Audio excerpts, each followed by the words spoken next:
स्वागत है दोस्तों स्टॉक पिक्स चैनल पे। दोबारा आपसे वीडियो के द्वारा मिलकर बहुत ही खुशी हुई। आज भी हम आपके लिए दो बेहतरीन स्विंग ट्रेडिंग स्टॉक्स लाए हैं और वीडियो के अंदर जाने से पहले आज का इन्वेस्टिंग कोड बता देता हूं मैं आपको। और आज का कोड है money is not everything, make sure you earn a lot before speaking such nonsense.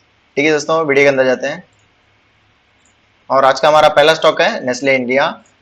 Nestle India company operates in the food segment. It is a Switzerland-based company that is the world's largest food company based on revenue. Nestle's relationship with India dates back to 1912 when it began trading as Nestle Anglo-Swiss Condensed Milk Company Limited, importing and selling finished products in the Indian market. Gradually, the company expanded its presence in India. It has an established market position in most product categories it has presence in. The company is a pioneer in the culinary segment with a range of products under the Maggi brand. The company is among the top two players in most of the product categories. The company's products are milk products and nutrition, beverages, prepared dishes and cooking aids, chocolate and confectionery. Sweets का और एक नाम जो है वो है confectionery. Nestle generates 47% of the revenue from milk and nutrition products, whereas 10% from beverages, yani instant coffee, iced tea, and other beverages vending mixes. 30% revenue Nestle generates from prepared dishes and cooking aids, and 13% from chocolate and confectionery, which includes KitKat and Munch. In milk and nutrition category, company makes milk-based products such as condensed milk under the brand name called Milkmaid, skimmed milk as Nestle A Plus Slim Milk, milk powder every day. The company also makes baby food under brand names such as Nestle Nan, Lactogen, Cerelac, Nestum. Under cooking aid, company makes products under the brand name called Maggi. These products include ketchup and sauces, instant noodles, etc. In 2015, company went under a huge setback when Food Safety and Standard Authority of India found lead content beyond permissible levels and all the Maggi instant noodles were taken off the shelf. After a few months, company relaunched the instant product to the market, this time with all the compliances in place with a powerful slogan called "We miss you too," which gained their customers' interest back. The company also has a strong market in chocolate. It owns some of the well-known brands in the chocolate market such as KitKat, Munch, Bar1, Alpino, Milky Bar. The company also launched a new variety in Munch and KitKat. Market share of Nestle products आप देख सकते हैं दोस्तों। Nestle Cerelac 96.5%, Lactogen 66.6%, Nestle everyday 44.1%, Maggi 59.2% और ketchup 20.5% और instant pasta 73%, KitKat, milky bar और chocolates के category में 63.4%। नेस्कैफे ये कॉफी का जो ब्रांड है उस पर 50% मार्केट होल्ड करते हैं। ठीक है दोस्तों, नेस्ले का ईयरली सेल्स और प्रॉफिट कंपैरिजन देख लेते हैं। दिसंबर 2017 में 10,010 करोड़ का सेल्स हुआ था और 1,225 करोड़ का प्रॉफिट हुआ था। और दिसंबर 2018 में 11,292 करोड़ का सेल्स हुआ था और 1,607 करोड़ का प्रॉफिट हुआ था। और दिसंबर 2019 में 12,369 करोड़ का सेल्स हुआ था और 1,968 करोड़ का प्रॉफिट हुआ था। दिसंबर 2020 पे 13,350 करोड़ का सेल्स हुआ था और 2,082 करोड़ का प्रॉफिट हुआ था। और दिसंबर 2021 में 14,709 करोड़ का सेल्स हुआ था और 2,145 करोड़ का प्रॉफिट हुआ था। ठीक है दोस्तों, नेस्ले इंडिया का चार्ट के ऊपर लेके जाता हूँ मैं आपको। ये दोस्तों नेस्ले इंडिया का चार्ट, करंट ट्रेडिंग प्राइस जो है वो है 17,380 रुपीज का करंट ट्रेडिंग प्राइस है। और हमारा एंट्री प्राइस जो होगा नेस्ले पे वो भी करंट ट्रेडिंग प्राइस पे होगा, यानी 17,380 पे। और हमारा स्टॉप लॉस जो होगा वो होगा 17,064 पे हमारा स्टॉप लॉस। और हमारा फर्स्ट टारगेट होगा 18,836 पे और हमारा सेकंड टारगेट जो होगा वो होगा 19,476 पे। और एक चीज आपको मैं बताना चाहता हूँ दोस्तों, वो है आरएसआई डाइवर्जेंस। और मार्च 8 पे आरएसआई 29.6 का आरएसआई था और क्लोजिंग प्राइस जो था वो था 17,263 का था मार्च 8 पे। और अभी करंट प्राइस जो क्लोज हुआ है वो है 17,380, यानी ज्यादा कुछ फर्क नहीं है क्लोजिंग प्राइस पे, प्राइस आसपास ही है।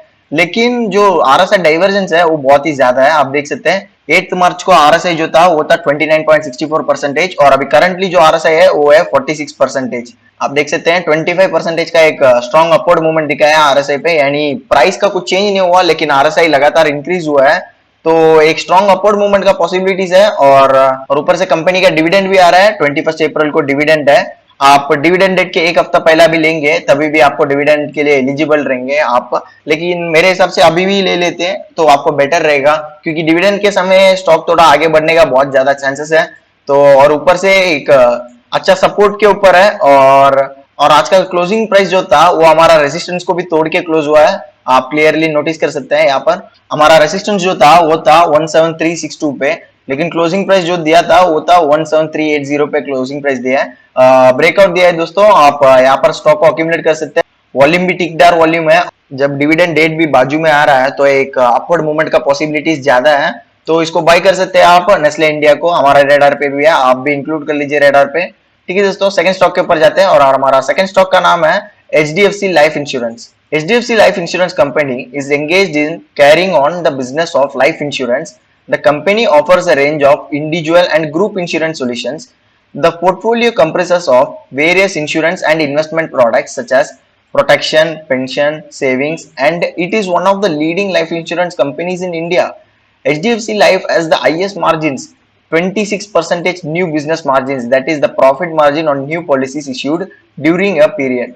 A diversified product mix and distribution mix also helps HDFC Life tackle the cyclicality of the capital market changes in the regulatory and macro environment.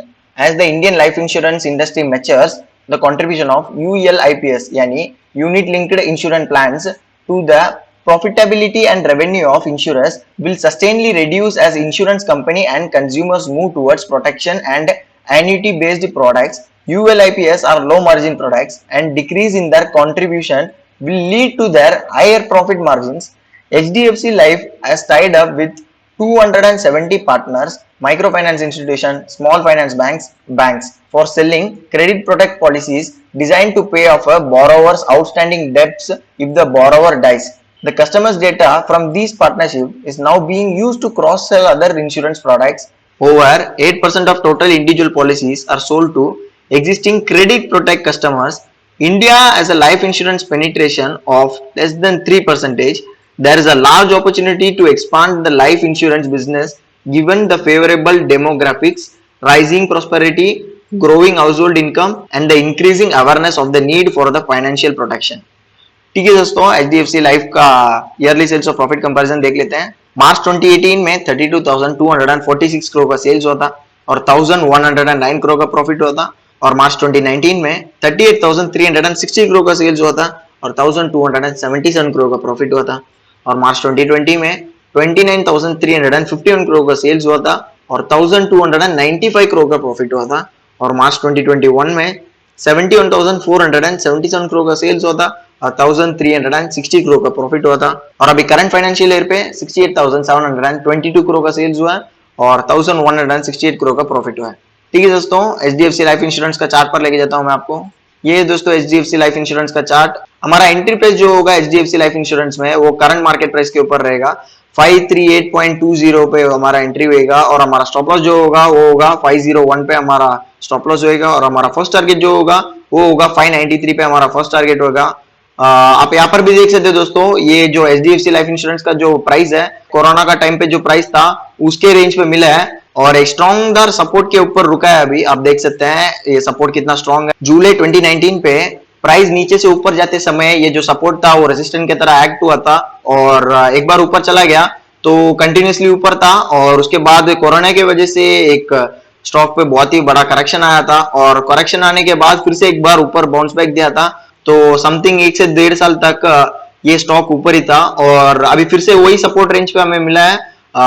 तो बाय कर सकते हैं दोस्तों, ये बाइंग जोन पे है HDFC लाइफ इंश्योरेंस। और यहाँ पर देख सकते हैं यहाँ पर किसी ने तो एंट्री मारा है, बड़े ही शानदार वॉल्यूम पे खरीदारी हुआ है। यहाँ पर आगे भी HDFC लाइफ इंश्योरेंस का जो प्राइस है वो और भी इंक्रीज होने का बहुत ही ज्यादा चांसेस है दोस्तों। ठीक है दोस्तों, ये थे हमारे दो शानदार स्विंग ट्रेडिंग स्टॉक्स। हमारे रेडार पे भी है, आपको बाय भी करना चाहिए क्योंकि बाइंग जोन पे पड़ा है अभी। मिलता हूं दोस्तों आपके साथ मैं अगले वीडियो पे, तब तक हमारे चैनल के साथ बने रहिए। कोई भी क्वेरीज रहेगा आपको शेयर्स के ऊपर आप मेरे को नीचे कमेंट सेक्शन में लिख सकते हैं, नहीं तो मैं डिस्क्रिप्शन में मेरा इंस्टाग्राम का लिंक दिया है वहां पर भी मुझे DM कर सकते हैं। और जिन्होंने अभी तक डीमैट अकाउंट ओपन नहीं किया है उनके लिए भी डिस्क्रिप्शन में लिंक दिया है, क्लिक करके ओपन कर लीजिए। Let's grow together. Thank you.